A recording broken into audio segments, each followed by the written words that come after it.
حضرت عامر نے جواب دیا، تمہیں میری ذات سے اس قدر ہمدردی کیوں ہوئی؟ لڑکی نے کہا، میں نہیں جانتی، مجھے خود حیرت ہے۔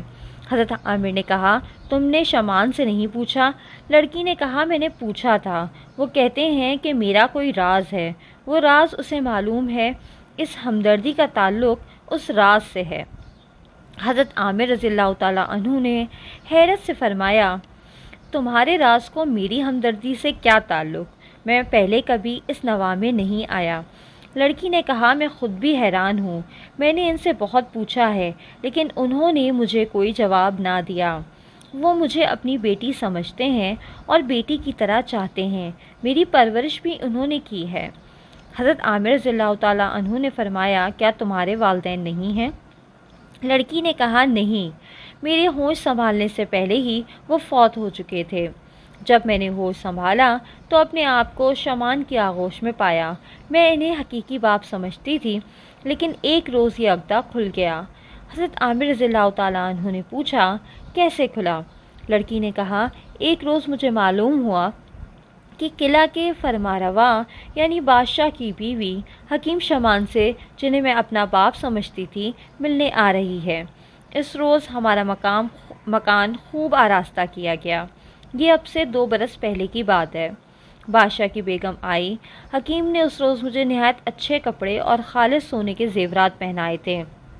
ہم سب نے بادشاہ کی بیگم کا استقبال کیا۔ وہ نہایت شاندار عورت تھی۔ ایسے ریشمی کپڑے پہنے تھے جس کے دامنوں اور حاشیوں پر سنہری لیس لگی ہوئی تھی، جواہرات کے زیورات پہنے ہوئے تھے۔ جب میں نے اسے سلام کیا تو اس نے مجھے بہت پیار کیا، گود میں اٹھا لیا، سینے سے لگایا۔ مجھے اس کی آغوش میں ماں کی سی گود کی راحت محسوس ہوئی۔ وہ جتنی دیر بھی ہمارے مکان میں ٹھہری، مجھے اپنے ساتھ رکھا اور اپنے کئی زیور اتار کر مجھے پہنائے۔ جب وہ رخصت ہونے لگی تو حکیم شمان کے خاص کمرے میں کچھ باتیں کرنے کے لیے گئی۔ اتفاق سے میں بھی اس کمرے کے پاس والے کمرے میں کچھ لینے گئی۔ میں نے سنا کہ بادشاہ کی بیگم تیز لہجے میں کہہ رہی تھی، میں شمونہ کو ضرور لے جاؤں گی۔ حضرت عامر نے پوچھا، شمونہ کون ہے؟ لڑکی نے کہا، میرا نام شمونہ ہے۔ حضرت عامر رضی اللہ تعالیٰ عنہ نے کہا، اچھا، وہ تمہیں اپنے ساتھ لے جانا چاہتی تھی؟ لڑکی نے جواب دیا، جی ہاں۔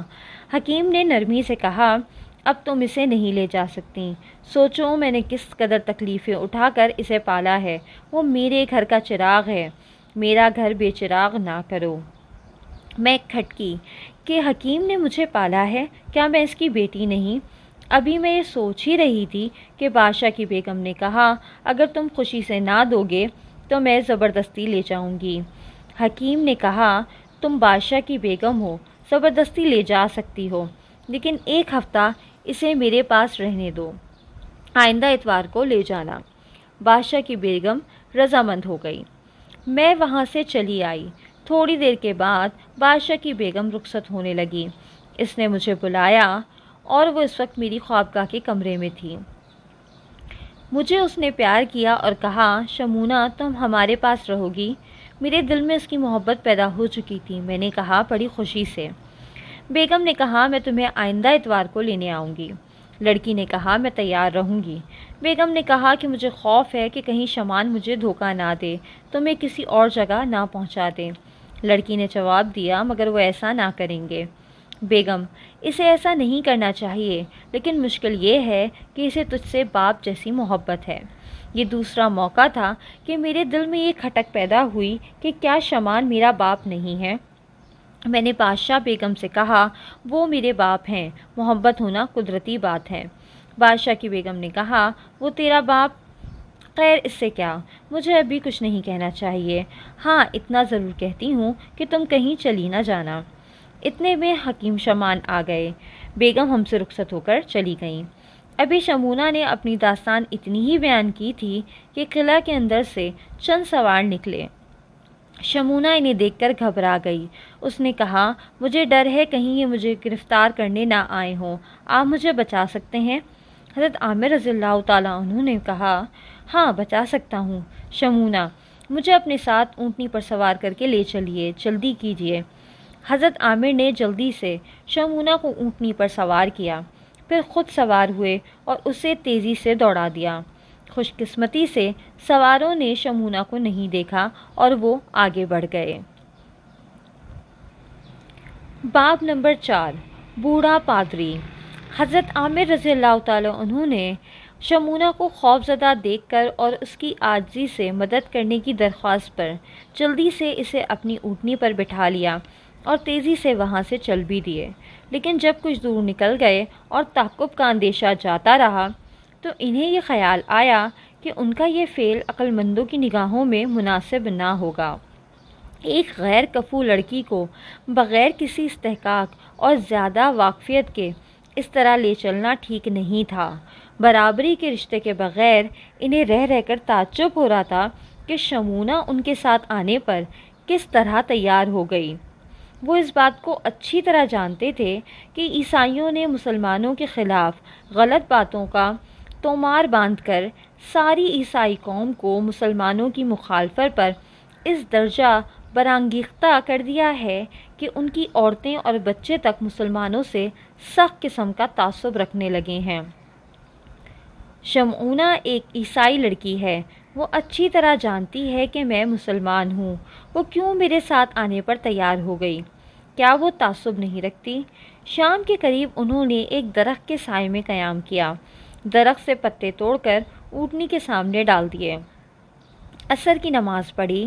نماز پڑھ کر انہوں نے شمونہ سے دریافت کیا، کہیں تم نے میرے ساتھ آنے میں غلطی تو نہیں کی شمونہ؟ شمونہ: نہیں، میں نے غلطی نہیں کی۔ حضرت عامر: تم نے مجھ پر اعتماد کیسے کر لیا؟ شمونہ: مجھے حکیم شمان نے کہا تھا کہ مسلمان نہایت نیک، دیندار اور خدا ترس ہوتے ہیں۔ اگر تو دیکھے کہ آرکا کے سپاہی تجھے گرفتار کرنا چاہتے ہیں اور کوئی مسلمان ہو تو اس مرد مسلمان کی حمایت میں چلی جانا۔ مجھے کیا معلوم تھا کہ چند ہی گھنٹے کے بعد یہ واقعہ پیش آ جائے گا۔ میں نے حکیم شمان کے کہنے پر عمل کیا ہے۔ حضرت عامر نے کہا، اب تم کہاں جانا چاہتی ہو؟ شمونہ نے جواب دیا، جہاں آپ جائیں۔ حضرت عامر نے کہا، میں تو اسلامی لشکر میں جا رہا ہوں جو ملک شام کو فتح کرنے پر مامور ہوا ہے۔ شمونہ: اسلامی لشکر کہاں ہے؟ حضرت عامر نے جواب دیا، قریب ہی ملک شام کی سرحد پر ہے۔ شمونہ: مجھے بھی وہیں لے چلیں، کیا مسلمانوں کے ساتھ عورتیں نہیں ہوں گی؟ حضرت عامر نے کہا، ضرور ہوں گی، ہم مسلمان اپنے اہل و عیال کو ساتھ لے کر جہاد پر جایا کرتے ہیں۔ شمونہ: بس تو میں اسلامی خواتین میں رہوں گی۔ حضرت عامر: کیا تم اسے پسند کرو گی؟ شمونہ: کیوں نہیں، بڑی خوشی سے رہوں گی۔ حضرت عامر: حکیم شمان کو یہ بات ناگوار تو نہیں لگی ہوگی؟ شمعونہ: ناگوار نہ لگی ہوگی، وہ عیسائیوں سے مسلمانوں کو اچھا سمجھتے ہیں۔ انہوں نے مجھے خود کہہ دیا تھا کہ اگر تو مسلمانوں میں چلی جائے تو مجھے اطلاع کر دینا۔ اب مغرب کا وقت ہو گیا تھا۔ حضرت عامر نے نماز پڑھ کر کھجوریں اور ستو تھیلے میں سے نکالے، کھجوروں کو پانی میں مل کر بھگویا، اس میں ستو ڈالے، گٹلیاں نکال کر پھینک دیں۔ پہلے ایک پیالہ جو لکڑی کا تھا بھر کر شمونہ کو دیتے ہوئے فرمایا، لو بیٹی پیو۔ شمونہ: اتنا؟ یہ تو بہت زیادہ ہے۔ حضرت عامر: کچھ زیادہ نہیں ہے، پی بھی جاؤ۔ شمونہ: نہیں نہیں، بہت زیادہ ہے، کچھ کم کر لیجئے۔ حضرت عامر نے اس میں سے کچھ کم کر کے فرمایا، لو پیو۔ شمونہ نے لے کر پی لیا۔ اس کے بعد حضرت عامر نے پیا۔ حضرت عامر نے فرمایا، اچھا تم اپنی بقیہ داستان سنا دو۔ شمونہ: نامعلوم کیوں اس وقت طبیعت کچھ پریشان ہے، آج نہیں پھر کسی روز سنا دوں گی۔ حضرت عامر نے پوچھا، لیکن طبیعت میں اضطراب کیوں ہوا؟ شمونہ نے کہا، معلوم نہیں۔ حضرت عامر: شاید اپنے آدمیوں کے بچھڑنے کا غم ہے۔ شمونہ: غم بالکل نہیں ہے، بلکہ جب مسلم خواتین میں پہنچنے کا خیال آتا ہے تو دل کو کچھ خوشی ہوتی ہے۔ حضرت عامر: پھر کیا بات ہے؟ شمونہ: فکر نہ کیجیے، کوئی خاص بات نہیں ہے، اکثر انسان خود بخود مضطرب ہو جایا کرتا ہے۔ حضرت عامر نے کہا، کہیں یہ بات تو نہیں کہ میں اور تم دونوں اس جنگل بیابان میں تنہا ہیں؟ شمعونہ: اگر یہ خیال ہوتا تو میں آپ کے ساتھ آتی ہی کیوں؟ حضرت عامر نے کہا، تب شاید جنگل میں رات بسر کرنے کے خیال سے کچھ انتشار ہے۔ شمونہ: 2 سال سے میں صحرائی زندگی بسر کر رہی ہوں، مجھے آبادی سے ویرانہ زیادہ پسند ہے۔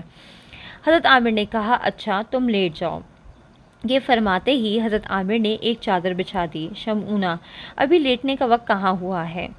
حضرت عامر نے اس کی طبیعت سے اضمحلال اور افسردگی دور کرنے کے لیے کچھ باتیں شروع کر دیں۔ ان باتوں میں شمعونہ کا دل بہل گیا۔ جب عشاء کی نماز کا وقت ہوا تو حضرت عامر نے نماز پڑھی اور اپنے لیے دوسری چادر پہلی چادر سے ذرا فاصلے پر بچھا کر خود لیٹ گئے۔ شمعونہ سے فرمایا، بیٹی اب تم بھی لیٹ جاؤ۔ شمعونہ بھی لیٹ گئی۔ حضرت عامر نے فرمایا، دیکھو تم مطلق نہ ڈرنا، میری نیند ایسی ہے کہ ذرا سے کھٹکے پر آنکھ کھل جاتی ہے، اول تو میں سوتا بہت کم ہوں۔ شمعونہ، اطمینان رکھیے، میں ڈروں گی نہیں۔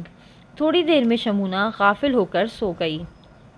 حضرت عامر نے آہستہ سے آواز دی۔